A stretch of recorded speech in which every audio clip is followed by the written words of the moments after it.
ಶುಭೋದಯ, ನಮಸ್ಕಾರ, welcome to Yoyo Kannada. ಬನ್ನೀಗ ನೋಡೋಣ ಈ ದಿನದ ಟಾಪ್ 5 ಬ್ರೇಕಿಂಗ್ ನ್ಯೂಸ್. ಪಹಲ್ಗಾಮ್ ದಾಳಿಯಲ್ಲಿ ನಮ್ಮ ದೇಶ ಜನರು ಪ್ರಾಣ ಕಳೆದುಕೊಂಡರು. ಇದಕ್ಕೆ ಪ್ರತಿಯಾಗಿ ಪ್ರಧಾನಿ ನರೇಂದ್ರ ಮೋದಿ ಅವರು ಪಾಕಿಸ್ತಾನಕ್ಕೆ ನುಗ್ಗಿ ಹೊಡೆಯಿರಿ, ಪಾಕಿಸ್ತಾನದ ಮನೆ ಮನೆಗೆ ನುಗ್ಗಿ ಹೊಡೆಯಬೇಕೆಂದು ಕಾರ್ಮಿಕ ಸಚಿವ ಸಂತೋಷ್ ಲಾಡಾ ಅವರು ಗುಡುಗಿದರು. ಪಹಲ್ಗಾಮ್ ಘಟನೆಗೆ ರಾಹುಲ್ ಗಾಂಧಿ ಅವರು ಮೋದಿಜಿ ಅವರು ಕೈಗೊಳ್ಳುವ ಕ್ರಮಗಳಿಗೆ ಬೆಂಬಲ ವ್ಯಕ್ತಪಡಿಸಿದ್ದಾರೆ. ಇಡೀ ದೇಶದ 140 ಕೋಟಿ ಜನರು ಮೋದಿ ಅವರ ಜೊತೆಗಿದೆ. ದಯಮಾಡಿ ತಾವು ಪಾಕಿಸ್ತಾನದ ಒಳಗಡೆ ನುಗ್ಗಿ ಆತಂಕವಾದವನ್ನ ಬೆಂಬಲಿಸುವ ಆ ದೇಶಕ್ಕೆ ಬುದ್ಧಿ ಕಲಿಸಿ ಎಂದು ಹೇಳಿದರು. ಬಸನಗೌಡ ಪಾಟೀಲ್ ಯತ್ನಾಳ್ ಅವರನ್ನ ಕೈ ಬಿಡಬೇಡಿ, ಅವರನ್ನು ಮತ್ತೆ ಪಕ್ಷಕ್ಕೆ ಕರೆತರುವ ಕೆಲಸವನ್ನ ನಾವು ಮಾಡುತ್ತೇವೆ ಹೀಗೆಂದು ದೆಹಲಿಯ ಬಿಜೆಪಿ ಮುಖಂಡರು ನನಗೆ ಕಿವಿಯಲ್ಲಿ ಹೇಳಿದ್ದಾರೆಂದು ಕೂಡಲ ಸಂಗಮ ಲಿಂಗಾಯತ ಪಂಚಮಸಾಲಿ ಪೀಠದ ಸ್ವಾಮೀಜಿ ಬಸವಜಯ ಮೃತ್ಯುಂಜಯ ಸ್ವಾಮೀಜಿ ಹೇಳಿದ್ದಾರೆ. ಯತ್ನಾಳ್ ಪಕ್ಷದಲ್ಲಿದ್ದರೆ ಮಾತ್ರ ರಾಜ್ಯದಲ್ಲಿ ಬಿಜೆಪಿ ಅಧಿಕಾರಕ್ಕೆ ಬರಲು ಸಾಧ್ಯ. ಅವರನ್ನ ಆದಷ್ಟು ಬೇಗ ನಾವು ಮತ್ತೆ ಪಕ್ಷಕ್ಕೆ ಕರೆತರುತ್ತೇವೆ ಎಂದು ಭರವಸೆ ನೀಡಿದ್ದಾರೆ. ಈ ಮಾತುಗಳನ್ನ ಕೇಳಿ ದಿಲ್ಲಿಯಲ್ಲಿ ಮತ್ತು ಸಂಸತ್ನಲ್ಲಿ ಯತ್ನಾಳ್ ಇದ್ದಾರೆ ಎಂಬ ಮಾತು ಕೇಳಿ ನನಗೆ ಹಾಲು ಕುಡಿದಷ್ಟು ಸಂತೋಷ ಆಯಿತು ಎಂದು ಹೇಳಿದರು.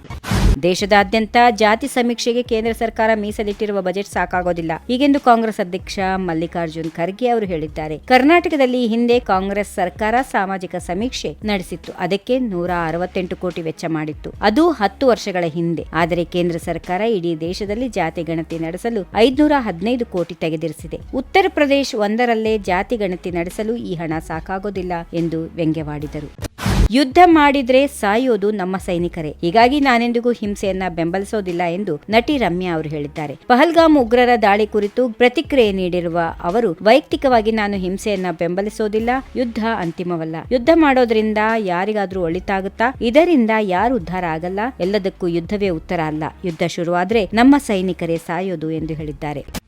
ವಿರೋಧ ಪಕ್ಷದ ನಾಯಕರಾದ ರಾಹುಲ್ ಗಾಂಧಿ ಜಾತಿ ಗಣತಿ ನಡೆಸುವುದು ಕೇಂದ್ರ ಜವಾಬ್ದಾರಿ ಎಂದು ಹೇಳುತ್ತಿದ್ದರು. ರಾಹುಲ್ ಗಾಂಧಿ ಅವರ ಒತ್ತಾಯಕ್ಕೆ ಮಣಿದ ಕೇಂದ್ರ ಸರ್ಕಾರ ಜಾತಿ ಗಣತಿಗೆ ಮುಂದಾಗಿದೆ ಹೀಗೆಂದು ಡಿಸಿಎಂ ಡಿಕೆ ಶಿವಕುಮಾರ್ ಅವರು ಹೇಳಿದರು. ಕೇಂದ್ರ ಸರ್ಕಾರ ಜಾತಿ ಗಣತಿ ನಡೆಸಲು ನಿರ್ಧರಿಸಿರುವ ಬಗ್ಗೆ ಕೇಳಿದಾಗ ಜಾತಿ ಗಣತಿಗೆ ಇಂತಿಷ್ಟು ಸಮಯ ಎಂದು ನಿಗದಿ ಮಾಡಿ ಪೂರ್ಣಗೊಳಿಸಬೇಕು ಎಂದು ರಾಹುಲ್ ಗಾಂಧಿ ಅವರು ಹೇಳಿದ್ದು, ಇದರಂತೆ ಕೇಂದ್ರ ಸರ್ಕಾರ ನಡೆದುಕೊಳ್ಳಬೇಕು. ಸಮಾಜದ ಎಲ್ಲಾ ಸಮುದಾಯಗಳಿಗೆ ನ್ಯಾಯ ಸಿಗಬೇಕು ಎಂದರೆ ಜನಸಂಖ್ಯೆಯ ಆಧಾರದ ಮೇಲೆ ದೇಶದ ಜನರಿಗೆ ಸೌಲಭ್ಯಗಳನ್ನು ನೀಡಬೇಕೆಂಬುದು ಕಾಂಗ್ರೆಸ್ ಪಕ್ಷದ ಮೂಲ ಆಶಯ, ಸಿದ್ಧಾಂತ, ಬೇಡಿಕೆಯಾಗಿದೆ. ಮುಖ್ಯಮಂತ್ರಿಗಳು ಕೂಡ ಇದೇ ಅಭಿಪ್ರಾಯ ವ್ಯಕ್ತಪಡಿಸಿದ್ದಾರೆ. ಕರ್ನಾಟಕ ಸರ್ಕಾರ ಇದಕ್ಕೆ ಬೇಕಾದಂತ ಸಹಕಾರ ನೀಡಲಿದೆ ಎಂದು ಹೇಳಿದರು.